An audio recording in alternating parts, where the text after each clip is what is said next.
Hi YouTube, it's Kathy and this is my June 2025 reading wrap-up. If you're not already aware, I do weekly entertainment wrap-ups of everything I read, watch, and listen to, but today we're just talking about the books, and there were a lot of them because this was the 15th round of the Queer Lit Readathon.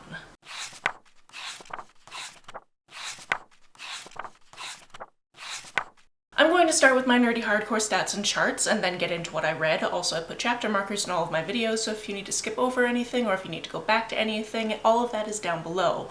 While you're going to check that out in the description, make sure that you're subscribed because sometimes YouTube likes to unsubscribe people just for funsies, and why not click that like button, leave me a comment, all those good things. As a reminder, I will also be updating my bingo board from hell at the end of the video, so stay tuned for that. Also, I blacked out the bingo board for Queer Lit Readathon within the first 2 weeks, and then I read many other things that covered the prompts as well. In June, I read 22 books and DNF'd 1 book for a total of 6,516 pages. That takes into account converting audiobook minutes to pages, so about 2,768 of those pages were actually about 79 hours of audio. The age breakdown for these books was 11 adult books, 9 YA books, and 3 middle grade books. I read 17 novels, 5 graphic novels, and 1 anthology. This month, the biggest chunk of what I read was contemporary and historical fiction, followed by fantasy, spec fic, romance, horror, mystery thriller, and non-fiction. If you adjust by page count, not too much changes. Almost all of these were from the library, but I did get 1 finished copy from the publisher. I read 8 audiobooks, 8 hardcovers, 6 paperbacks, and 1 ebook. The biggest chunk of my books were in the 200 to 399 page range, and the majority were published this decade. Just over half of my authors were men, although I did read multiple books by the same male author, so that likely helped that stat, and there was more of a mixed bag when it came to the genders of protagonists. In terms of setting, over half of these were set in the USA, but I also had books set in Italy, Japan, South Korea, the UK, and other worlds. In terms of diversity of subject matter, almost everything was queer, almost half were also intersectional,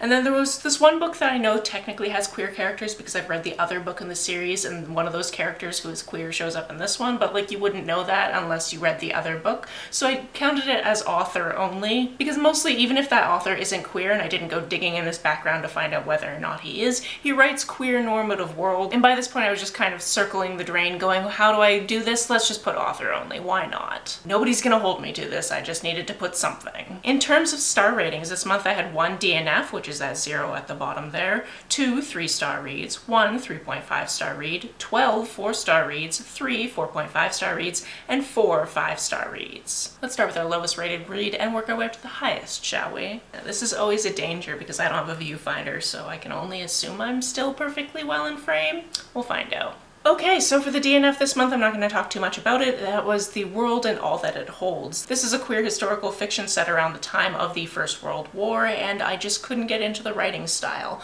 which was a shame because I've seen other people I enjoy really enjoy it. But like I said, the writing just didn't really work for me, and I didn't want to put myself in a reading slump by going, you have to finish this. Although maybe I should have given myself a little bit of a slump because now I need to talk about 22 other books. We're going to try to do this quickly. On to my 3-star reads, the first one being Walking Practice. This is the one that was from South Korea, and this one is about an alien who crash landed on Earth about 15 years ago and ran out of a fuel source for their ship, so they've been kind of living within human society, and they can shapeshift to be male, female, androgynous, and they feed primarily on humans. The way they tend to do this is go into hookup apps, set up a date, show up, have the sex, and then right as that's finished, they kill their date and then store the meat for later consumption. This one had a lot of really interesting things to say about gender, and it was also just super weird, and I like reading weird stuff every once in a while. My other 3-star read was Milkman by Anna Burns. This one takes place in Northern Ireland during the time of the Troubles, and it's one of those things where sure, some things definitely happened, but it was very much like listening to somebody just tell a story and you don't know what the point of the story is. This one was told in an interesting way because nobody really had names. They were called by their relation to the protagonist.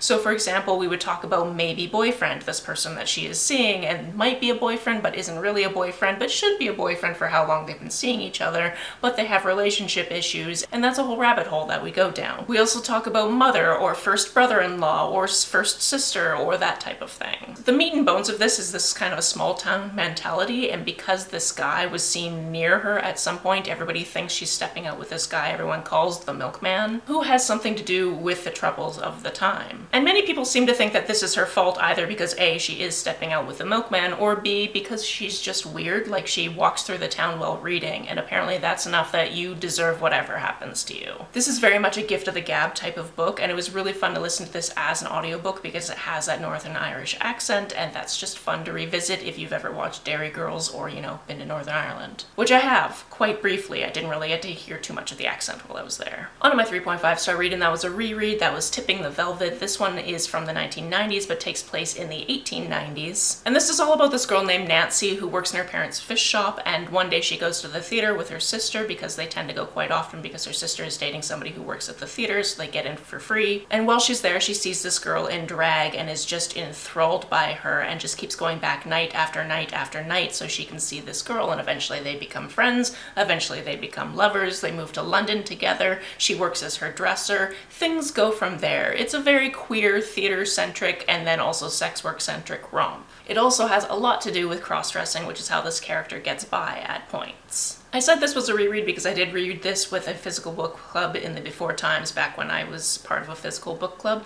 And although a bunch of us are queer, we also felt the last part of this book was really weird because it seemed like she went to this rally or this festival that was happening in a big open place, and it just seemed like every queer person in London happened to be there that day, which was super weird. Overall though, the writing and the descriptions in this are lovely. Alright, let's move on to the bulk of this video, which is the 4-star reads, which tends to be the biggest section of my videos because more often than not things tend to be 4 stars for me. First, we have a graphic novel that I consumed as an audiobook, and that's Homebody. This was a very short audiobook, and all of the different characters had different voices and there were sound effects and that type of thing. And this is all about the author, Theo, growing up, realizing they're non-binary, what that means for them, what gender means to them, coming out to people, how that goes, all of those good things. It was lovely. Next, we have The Magic Fish, and this is all about a boy who is gay, but he doesn't really know how to tell his parents about it because he can't figure out how to say it in Vietnamese, and they are from originally Vietnam, so they speak very little English, and he speaks very little Vietnamese. But one way he's trying to teach his mother in particular how to speak more English is he reads her fairy tales. It's through these fairy tales that they kind of get to know each other a little bit more, and they get to see how tales can be changed, and it was just lovely, honestly. My next graphic novel was Out of Left Field, and this was actually one of the first things I read this month. This is a semi-autobiographical novel about this guy growing up and joining the baseball team because he figures out the guys on the team will like him better that way and he won't be bullied as much, and it's him coming into his queerness and also having a girlfriend at the time and whether or not they should actually have slept together because that was a bad idea, honestly. Again, just a quick, queer, wholesome but messy time. Next, something I also read the first weekend of the readathon was Flamboyance by George M. Johnson. The subtitle of this one, I believe, is The Queer Harlem Renaissance I Wish I'd Known. This is a collection of essays about different people who lived during the Harlem Renaissance, and their relation to queerness and their relation to history and their relation particularly to Black history. This is absolutely great. It is written towards a teen audience, so it was very easy reading, and there's poems interspersed throughout as well. Next, we have a middle grade book called Jude Saves the World. This is about a non-binary 12-year-old who is out to their parent, who is out to their best friend, who is out at school, so people should be using they, them pronouns and their name Jude, not whatever their dead name was, and I love that this book doesn't actually tell you what their dead name was. It really shows the ramifications of dead naming without actually dead naming, which I appreciate. But their mom doesn't really want them to come out to their grandparents, who they see quite often, and obviously those grandparents are often using the wrong name and the wrong pronouns for them, which is really weighing heavily on them. In this book, we know that Jude has always admired this one girl. However, a while ago she befriended this other girl who was kind of bad news, and Jude really wants to be her friend, so when that friendship breaks up, Jude decides to bring that girl into their friend circle, and it's a little bit of a rocky road from there. The title of this book comes from the fact that Jude wants to create a safe space for people in marginalized communities and tries to figure out where and when and how to do that, and it's just honestly lovely to see. Next, we have Ghostwood Song by Erica Waters, and this is all about this girl whose dad has passed quite a few years ago, but he had this violin that when he played it, he could talk to the dead. Something happens in her life where she figures that that would be a really good ability to have, and she ends up trying to track down this violin, but obviously there's a dark past to it, and she gets entangled in that. that. She's also kind of entangled in a little bit of a love triangle because she's bisexual. She has a crush on one of her friends, but then also there's this guy that seems really interested in her as well. This one is full of grief and loneliness and just wanting to help your family and not necessarily knowing how you can do that besides doing this very one big thing, which should you even be doing it because your family doesn't even want you to do it in the first place. Next I read Boys Run the Riot Volume 1. This is a manga series about this trans boy who meets this other boy in his class, and because they're both very into fashion, they decide that they are going to create a fashion brand together, and as this one ends, they've also roped in this third person to their group to kind of be the photographer for what they're doing. Because I enjoyed that volume so much, I also had to read Boys Run the Riot Volume 2. There are 4 volumes in total. I will eventually read volumes 3 and 4, but I didn't get to them this month. With this one, we find that there's a little bit of cost to starting up your own fashion brand, so our main character actually tries to get a part-time job in order to have some pocket money to go towards that. However, doing that is really difficult because he's not out, so people treat him like a girl, which is just not really great. So there's bad situations to do with that. But on the flip side, there's a very big YouTuber that's very interested in their brand and wants to talk about their brand on their channel, and that looks like it's going to go really, really well until the very end of this volume, so I'm very interested to see what happens in the next one. Next we have Roll for Love, which is a dual perspective book between these two girls who used to spend every summer together up until the point where Harper was about 12. Harper doesn't actually live in this small town, but almost every summer her and her mother would spend the whole summer there because, as it turns out, her mother should have divorced her father a long time ago, and once she realized she could just do that, she ended up not going to visit her parents in this small town anymore. So Harper lost contact with this girl who lived next door to her grandparents named Ollie. Unbeknownst to both of them had crushes on each other the last time they saw each other, so when Harper shows up and Ollie shows up to be like, "Hi, new neighbors," it's like, oh, that spark is still there. Which is great for Harper because Harper's an out lesbian and very proud of the fact. However, Ollie is a closeted bisexual and only her closest friends know that she is bi. What really brings them together besides this shared history is a love for Dungeons and Dragons, and it turns out that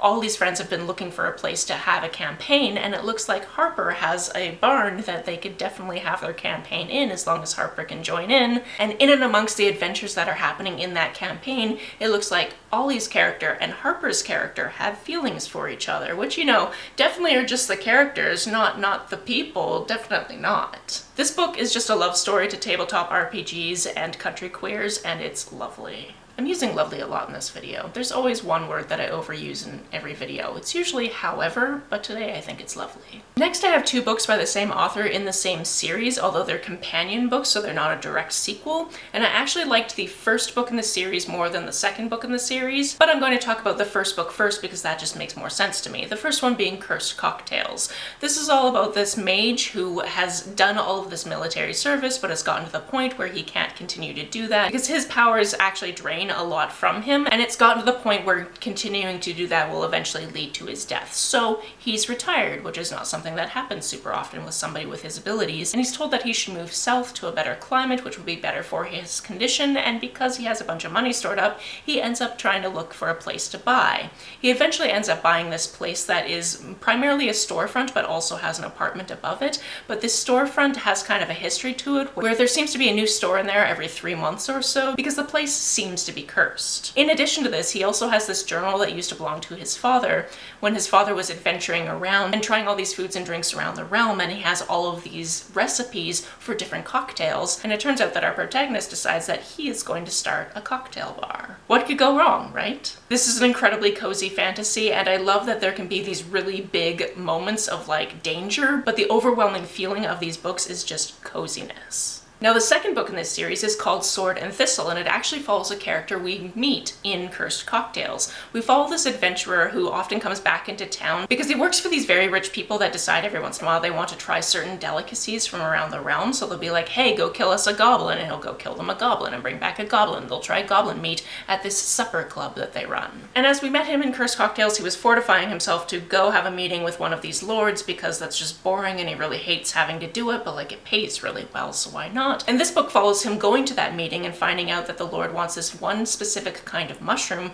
that only grows in places that have been decimated by dragonfire. There's one place on the map that's definitely been decimated by dragonfire 500 years ago, but nobody tends to really go there because a lot of people died and people tend to be scared of their spirits still being there and still haunting the place, but this is going to basically set him up for life, so he goes off on this adventure and he meets some really fun characters along the way. This series is is just a delight. Also, if you were wondering, this is the one that doesn't specifically have any queer characters in it, except for the fact that we do see that bartender from Cursed Cocktails in this, but you would have to have read that book to know that that character is queer, which is why I was like, it's queer normative world, and I know that, but there aren't queer characters on the page in a way that you can identify them in this book. I thought my camera had stopped and it hadn't, so I've probably shuffled in a weird way, and you're just gonna have to deal with it. Last for this category, we have On Her Terms. This is actually the third in a romance series where I haven't read the first two books, but I can definitely tell who one of the couples probably was at some point previously. This is all about a character who's in her 30s, bisexual, and recently broke up with her boyfriend of 18 years, somebody she dated for literally half her life, because he was moving into the realm of, I want to get married like all of our friends and have babies, and she's like, that's never been something I've wanted, so that's not gonna work for me, so we should probably break up. And now that she's ended this very long relationship, she's like, well, I've never dated a woman before, I would love to do that now. So as we meet her at the beginning of this, she's actually shuffling her way towards a queer bar and runs into somebody she's run into before at holiday parties thrown by her company. After a little bit of hanging out, this woman actually has a proposition for her to fake date, because she has these friends that are getting married and everyone in her friend group seems to be in a couple, and although they're probably not trying to do it, her friend group kind of look down on her because she's the only one not in a couple, and they kind of treat her like the group pet instead of just like a fully functioning adult. So she figures if she can have a fake girlfriend with her for all of these events, she's not going to feel quite as bad, even though she doesn't really want a relationship in the first place. She also figures she'll probably be giving the first main character kind of the first girlfriend experience so that she has some experience. So when she goes on to date women for real, she can say, oh yeah, no, I've been in a relationship with a woman before, because sometimes when you're bisexual and you haven't dated one of the genders, people seem to think that you need to like prove yourself, and you can't prove yourself with your track record. Which I can say is definitely a thing, because I had somebody at some point be like, hey, don't tell any of these girls that I'm bi, just tell them I'm a lesbian, because otherwise they are not gonna want to date me. And I thought that was preposterous, and this was before I realized I was queer, so that was a situation. As you can tell from the fact that this is a romance and there's a fake dating trope, obviously some feelings show up. One of my 4.5 star reads, the first one being a middle grade called Small Town Pride. This is all about Jake. He lives in this small town, and one day he comes home and his dad has raised a Progress Pride flag, which means that now everyone pretty much probably knows his business, which is kind of okay. It's not like he was really hiding it, his parents knew it, his friends knew it, that type of thing, but also it brings a lot of attention towards him, especially because they do live in a small town. The mayor lives across the street, and she likes to tear down basically anything divisive. Now, it turns out that his best friend has a fake Facebook account that is basically her way to find out what the adults are doing in town, and it turns out people are kind of divided about this flag. Some people are like, whatever, it's a flag, it's great, inclusivity is great, and other people are like, no, we don't want that here. Next they're gonna want a pride parade. And Jake hears this and is like, well, why can't we celebrate pride? And he decides to try to make that happen. This was heartfelt and lovely, and it had ups and downs and first crush feelings and all of those good things that you want from middle grade. Moving on to the group read for the Queer Lit Readathon, we have Wrong Answers Only. This is all about this guy who's supposed to be going to university. He's literally leaving to go to university, and something happens. He refuses to call it a panic attack. However, when he goes to the hospital, gets checked out, and then they try to take him again to university, he again has what he is calling a blip, but everybody else is calling a panic attack. Because of this, his parents are like, okay, you're not going to university now, you're going to take a year off, which is not cool for him because he is very specifically on this track to become a medical doctor, and he's worked really hard, he's gotten the best test grades in his state, like he is going. But they decide he's not, and his grandmother tells him, actually, I have something you could be doing in this gap year, which is going to visit your estranged uncle who works on a cruise ship in the Mediterranean. He figures that sounds a hell of a lot better than sticking around with his dad, who is just kind of being a jerk to him and being like, oh yeah, you can just work at my auto body shop for a year, which doesn't sound great, so he decides, you know what, I'm going. Why not? Especially because I would love to know why my uncle's been estranged from the family since before I was born. It also helps that his best friend is a dancer on a different ship in the Mediterranean, and he's thinking maybe they'll actually be able to meet up because they haven't seen each other in like 6 months because she went off to work. And this just becomes his adventures going around these different places in the Mediterranean, trying to get to know his uncle, trying to get to know some more of his family history. It was just lovely. But in addition to being lovely, I got to a certain point in the book, got really, really sad because of what was going on, and had to finish the book when I thought I was just going to be finishing to the end of that chapter. And yes, this book made me cry. So everybody else who read this for the Queer Lit Readathon, I'm sorry and you're welcome. Because I know some people in the Discord were definitely like, I didn't expect to cry today, and yet here I am. Finally, for this category, we have We Used to Live Here. This is all about this girl who is alone in her newly acquired house. Her and her girlfriend actually buy houses and flip them. And this one is kind of rural, it's kind of in the middle of nowhere, so she doesn't really expect a knock on her door. But when that happens, there's this family on the front porch and it's cold outside and they're going, hey, I know this might be inconvenient, but I actually grew up in this house and I was just wondering if I could show my family around. Our main character is highly anxious, doesn't want this to happen, and decides to call her girlfriend, who will definitely tell these people no, but her girlfriend doesn't pick up, so she decides just to be like, oh yeah, my girlfriend said it's not a great time. Maybe if you leave your email address or something, we'll let you know if you can come back later. But at the very last moment, she lets them in because she figures, what harm can 15 minutes do? I went into this book just knowing the main premise of some people show up and say that they used to live here and want in, and I didn't want to know anything else going into it, and I'm really glad I didn't, because this goes in some very unexpected to me ways. I did not guess what was going to be going on. Also, this is kind of a mixed media format, because in the audiobook you'll suddenly get these sections which are taken from certain documents or people talking about these different online videos, and that just really enhances the experience and the creepiness of what is going on at this house. Needless to say, I can highly recommend this one.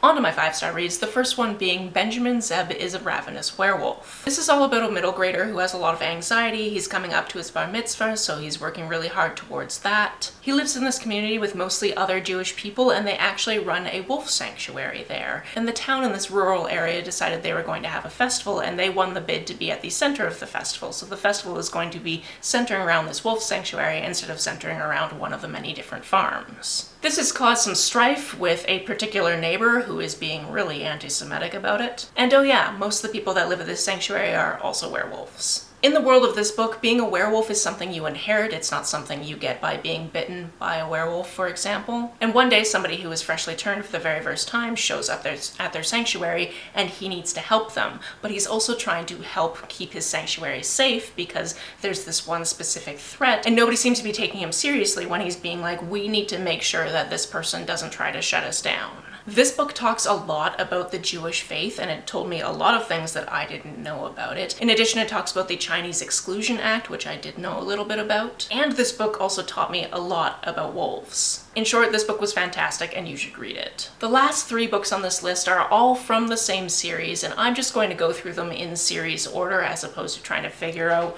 which one of them is my favorite, because that's not something my brain can really do. The first one is the 3rd in the Pentecost and Parker series, and that's Secrets Typed in Blood. Now, the Pentecost and Parker series is a detective series set in the 1940s, and the narrator of it is Willow Jean Parker, who is the right-hand woman to Lillian Pentecost, who is the best detective in New York City. This series has queer rep, disability rep, mental health rep. There's characters of different ethnicities and backgrounds. It's just a great time. In this 3rd volume, one of the people that shows up on their doorstep says, hey, somebody's been stealing my murders. And they naturally go, can you expand on that? Please go on. And it turns out that this character is a writer, and she writes specifically in the crime genre, but recently she's realized some murders that have been happening around the city are eerily similar to things that she has written and published. So obviously, Pentecost and Parker are on the case to try to figure that out. In the 4th book of this series, which is called Murder Crossed Her Mind, a certain lawyer who Pentecost and Parker have actually faced on the opposite sides of in court before, comes to them and says, I have this elderly friend, she's a shut-in, but I can't find her, I think she's missing, can you please help me find her? There are certain things about this case, for example, the woman in question has one of those memories where she remembers absolutely everything, which made this case very fascinating, so they decide, we can at least give it a go, we can give it a try, because nobody else is taking this missing person case seriously. This book ends in such a way that I was very glad I had already put a hold on the 5th book from my library, and that 5th book hold had just recently come in when I finished the 4th book, so I was able to go directly into the 5th book in the series, which is Dead in the Frame. Without giving too much away, obviously somebody that we've met before in the series died, that's kind of a problem, and Pentecost and Parker have unique constraints in trying to solve that case. Especially because in order to solve that case, it looks like they're going to have to solve a different case, and they have very little to go on there. I'm going to call it now and say that this is my favorite historical fiction series, and I cannot wait for the next one to come out, which I know is going to be a while because the 5th one of the series literally just came out, so it's going to be a while, but I want it. I want it now. So like I said, I blacked out the bingo board 2 weeks in. I've covered most of these prompts multiple times with the exception of Australian author and group read, obviously. But when it comes to my bingo board from hell, this is what it looks like now, and I made a little bit of progress. I read a few more banned books, so that number went up. I did that reread of Tipping the Velvet, so that number went up. And I read 3 translated books, so that number went up. Also, that square in the middle, random emoji read, I still don't know what emoji I'm going to use for that, so if you have any suggestions, please leave me an emoji down below so I can maybe tick off the easiest square on this bingo board. If you want to hear me talk more about these books, or other books for that matter, the playlist for my weekly entertainment wrap-ups is always linked down below. If you've read any of these, or you now want to read any of these, please let me know about it down in the comments below. On the way down to the comments, if you hit that subscribe button, that would be very nice of you. If you don't feel like leaving a comment but want to make sure that I know you were here, just leave me an emoji or a smiley face if you happen to be on your keyboard. Some people have asked if there's a way to financially support this channel, so I set up a Ko-fi account, which is a digital tipping service. The link for that, as always, is down below. You can like and share this as you see fit, and I will see you very soon. Bye!